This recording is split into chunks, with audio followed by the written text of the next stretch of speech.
सीतापुर के शाहिद लाल बाग पार्क मानस मेला में बतौर मुख्य अतिथि के रूम में डॉक्टर दिनेश शर्मा, उप मुख्यमंत्री उत्तर प्रदेश वरिष्ठ अतिथि वीरेंद्र तिवारी, विधायक मोहली शशांक त्रिवेदी, मित्रिक राम कृष्णा भागवत, विशिष्ट अतिथि उमेश द्विवेदी, सदस्य विधान परिषद, शिक्षक, MLC, प्रांत कार्यवाहक, राष्ट्रीय स्वयं सेवक संघ इत्यादि गणमान्य लोग उपस्थित रहे। डॉक्टर दिनेश शर्मा ने मंच पर पहुंचकर दीप प्रज्वलित कर नैमिष धाम के शारदानंद आश्रम के पीठाधीश्वर नरेंद्र नंद सरस्वती का माल्यार्पण कर आशीर्वाद प्राप्त किया और संस्कृत भाषा की शुद्धता एवं अन्य बहुत सी परियोजनाओं का भी शिलान्यास किया। तो आइए देखते हैं सीतापुर से हमारे संवाददाता अंकित पांडे की ये खास रिपोर्ट। जब उसमें खोया भरने लगे वहीं पर मेल हो जाता था। जब नंद का झगड़ा चल रहा हो, आलू काटते काटते भाभी जब जो है चिप्स को छत पर सुखाने के लिए चले जाए, वहीं झगड़ा समाप्त हो जाता था। इन परंपराओं के पीछे भाव छिपे हुए थे, वो भाव समाप्त होते जा रहे हैं। मैं इसलिए मानस यज्ञ आज आपका है, मानस यज्ञ में मैं यही कहूंगा कि हमारी आधुनिकता की चीजों को अपनाओ, उसमें इतराज नहीं है, लेकिन अपनी वास्तविकता और परंपराओं को भूल जाओ, ये भारत के लिए कष्टदायक होता जा रहा है। हाय हेलो की संस्कृत।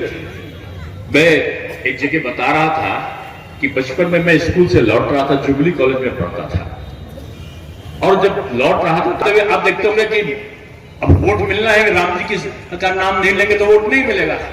लेकिन आप बड़े बड़े नेताओं के बच्चों को भी देखिए जो खुद नेता हो रहे होंगे, बाएं हाथ से जय हनुमान ज्ञान गुण सागर, जय कपीस लोग तो जा रहा है, चला गया जेब में हाथ। अब पता चला कि चप्पल पहन के कर रहे हैं कि नहीं कर रहे हैं, आप सिखा, आप ऐसे दिखा रहे हैं कि नहीं दिखा रहे हैं, जनेऊ को आप कोट के ऊपर पहनने के नहीं पहन रहे, अब पता चला कोट के ऊपर पहनकर दिखा रहे हैं। नहीं, संस्कार दिखाने की चीज नहीं है, अंतर मन में उसको आत्मसात करने की जरूरत है। और आज अगर पूजा कराने के लिए जाओ तो एक अच्छा कर्मकांडी जो पूजा करने वाला पुजारी है उसको ढूंढने। बाबा रामदेव जी मेरे साथ में थे, बोले डॉक्टर साहब उस समय मैं ग्रस्त नहीं था। बोले कौन सा रहता है? तो बोले जहां पति पत्नी दोनों की चलती हो। क्योंकि बोले ना जहां केवल पत्नी की चलती हो, तब तक एक नौजवान खड़ा होगा, नहीं जहां पति की चलती हो वो घर सुखी होता है। तब तक एक बुजुर्ग वहां बैठे थे, बोले वो घर सुखी होता है जहां पति और पत्नी के साथ साथ वहां घर के बूढ़े माता और पिता दोनों की चलती हो। भगवान का निवास वहीं पर होता है जहां पर वरिष्ठों का आदर होता है। इसलिए मैं कहना चाहता हूं कि आज जो संस्कृत की शिक्षा है, मैंने जैसे बताया कि इसको व्यवहारिक शिक्षा बनाने की तरफ हम लोग चल रहे हैं। हमने जो इनका जो मान्यता है वो ऑनलाइन कर दिया है। अब अग्रिम इनका पंजीकरण और आवेदन की प्रक्रिया शुरू हो गई है।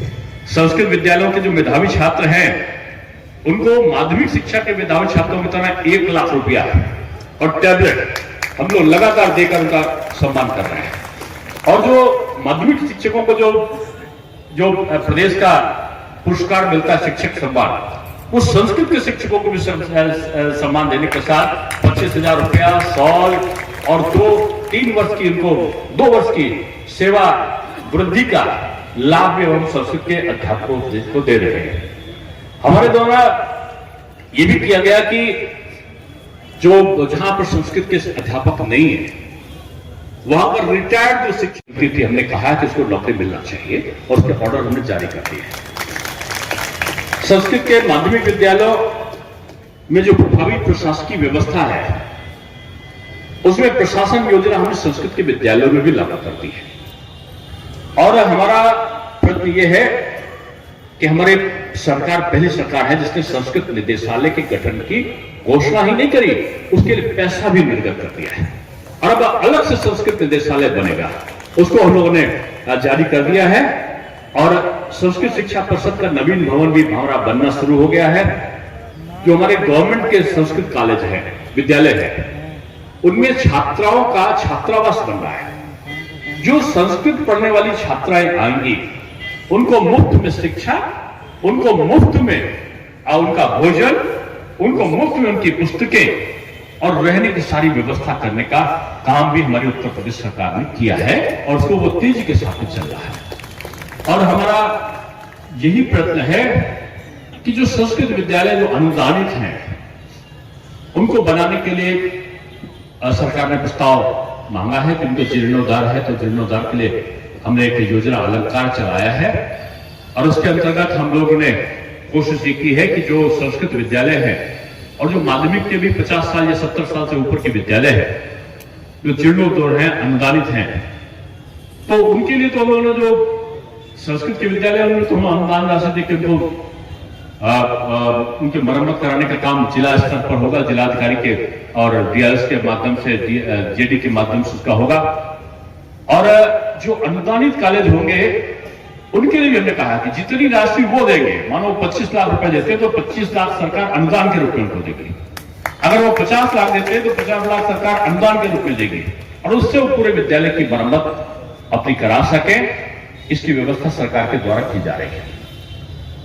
यानी संस्कृत का प्रतिपादन हो, हमारे अध्यापकों के जीविका सुरक्षित हो, वित्तहीन शिक्षकों को उनके अधिकार मिले और उनके मैंने कहा जैसे भी उमेश द्विवेदी जी बता रहे थे कि उनको वोटिंग का अधिकार ले लिया जा रहा था। हम लोगों ने कहा कि पूर्णकालिक की भांति काम करते हैं, अभी भी कुछ चीजें हैं उनको हम लोग जल्दी ही उस पर हम सुधार लाके उनके और क्या उनको हम सुविधा दे सकते हैं नियमों के अंतर्गत, उस पर हम विचार कर रहे हैं। और हमारा उद्देश्य यही है कि पठन पाठन की प्रक्रिया विद्यालयों में अच्छी तरह चले और जो 250 विद्यालय हमने माध्यमिक के नए बनाए हैं 2017 के बाद, पहले 48 बने थे, हमने 250 बनाए। डिग्री के हमने 77 डिग्री कॉलेज नए बना दिए। आज 12 विश्वविद्यालय लगभग सारी औपचारिकताओं को पूर्ण करके अब बनने की प्रगति वहां पर प्रक्रिया शुरू हो गई है। आज 5-5 एक्सप्रेस वे बन रहे हैं। आज 5-5, 6-6 जगह हमारी मेट्रो चल रही है। मेट्रो के हमारे जो योजनाएं हैं वो चल रही है और डिफेंस कॉरिडोर के साथ साथ विभिन्न प्रकार की बहुआयामी योजनाएं, गैस का कनेक्शन फ्री, हमारा टॉयलेट, हमारा शौचालय फ्री, हमारा प्रधानमंत्री आवास फ्री, हमारे खातों में 6,000 रुपए किसान सम्मान निधि फ्री, अनाज 5 किलो अनाज प्रति व्यक्ति फ्री, अब तो तेल और दाल भी दिया जा रहा है। ये सारी योजनाएं, कोरोना आया तो medical kit free, mask free, sanitiser free, सरकारी अस्पतालों में दवा फ्री।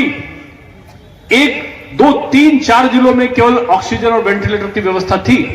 आज 75 के 75 जिलों में ऑक्सीजन और वेंटिलेटर युक्त बेड्स की व्यवस्था देखते देखते चमत्कारी तरीके से हमारे मुख्यमंत्री ने सुनिश्चित कराई है। संत स्वभाव के लोग हो और सब संत समाज के लोग यहां पर, मैं कहूंगा कि जहां संतों का आगमन होता है वहां अपने आप पवित्रता का भाव होता है।